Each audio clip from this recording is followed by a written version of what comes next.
All right, here we go. Today we have Wes Watson, who was sentenced to prison on charges stemming from his time as a major marijuana trafficker. After a decade in the California penitentiary, Wes used the story to become a multimillionaire as a successful, inspirational speaker and fitness influencer. Wes Watson, welcome to VladTV. I mean, I was telling everyone I'm getting interviewed today by the biggest, and Vlad's the biggest. We all know that. Thank you, bro. Thanks for having me here. Absolutely, man. You earned your place here. Hell yeah. Okay, so let's start in the very beginning. So you grew up in San Diego. Yeah, San Diego, Oceanside, California. Okay. What was San Diego like in the 90s? I mean, it's basically like people smoking weed, they do coke, they drink, they party. And I'm growing up as like a kid, you know, by the time I'm 11, I'm already trying to smoke weed and figure out how to smoke for free. And by the time I'm 14, my brother's like 16 at the time, so I'm partying with the older kids and shit. I'm already wanting stuff, you know, I want a better life because we're a lower middle class family.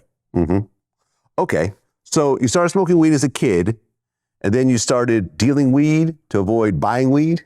We want to get it for free. I mean, right. I'm a massive supporter of, if you have an expense, turn into something that you actually make money off. So I don't give a fuck. Anyone out there listening, you want to run a business? Like, do you get your car washed? Start a detail company. You pay to get your house cleaned? Start a maid company. Like, if you're not someone who directly is dealing with something that you have a passion for, like my shit, then just start companies to knock off an actual bill and an expense and then turn those into 6-figure, 7-figure profits.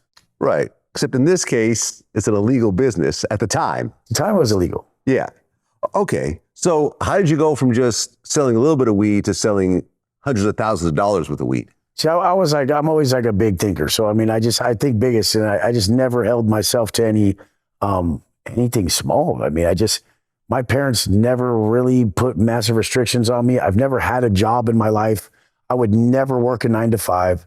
I've just seen what I want in life, and I was willing to get it. But it all came with a cost. So, I mean, grew up on Scarface and these other movies like this, and I just liked that lifestyle. My homies would go to the pen, come back. I thought they were cooler because they had face tats. I really didn't like square people. I just think they're not that interesting.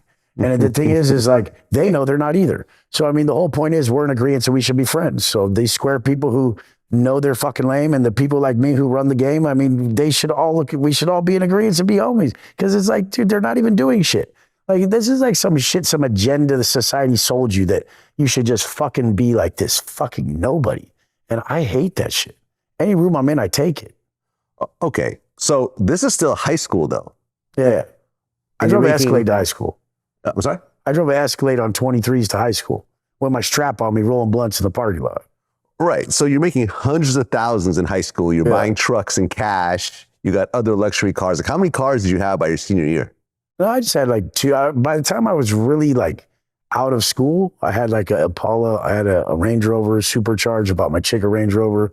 And I had like a fucking a Chrysler 300, like a white on white supercharged Range Rover, like a white on white Chrysler 300, and like a black Impala. But the thing is like I just didn't really, at that time, I was so fixated on stacking money that it wasn't like cars now. Like, I've had every fucking car now. I've had 12 Rolls Royces. I've had 4 Phantoms, you know. Now I have a Bugatti, I have all this shit. But where I grew up, cars were like a status symbol. That's like a hood trophy. And people want to be like, you're from Oceanside. This. Shut the fuck up, you know? Just shut the fuck up. Unless you know who the fuck I am and where I've been, like, just don't go off what you see online. Because I'm that motherfucker. And I've always been. Like, nobody ever fucking takes a room from me, ever. Like last night, we're at everywhere we're at. It's just what it is. And it's same in prison, same before prison. I ran shit, was a millionaire before prison, ran shit, made money in prison, ran shit when I got out of prison. There's a common denominator. I run shit. That's what it is. Okay, so 2 parents or 1-parent home? 2 parents. My parents are still fucking married. That's why I'm such a weirdo who thinks I can marry strippers and hookers and shit. Okay. Fuck. So you have this. Yeah. Okay, so you have the stable 2-parent home, middle class, and you've got all these cars with no job. How are your parents reacting to this? Are you hiding the cars? Yeah, or? they just didn't like. When I was at a young age, I said, there was a safe in my room, and my mom said, your room smells like weed, like. And not like a small amount. That's like large amounts. Like, what the fuck? Because my mom smoked weed. But my parents were with the business. But it's just like, I had to move out early, so I had my own place early, and then I would stash shit places. I'd have shit other places. Like I never touched nothing from a young age either. People worked for me. I was not like peddling shit. Like by the time I was 15, 14, I wasn't touching anything anymore, and other people were doing it for me.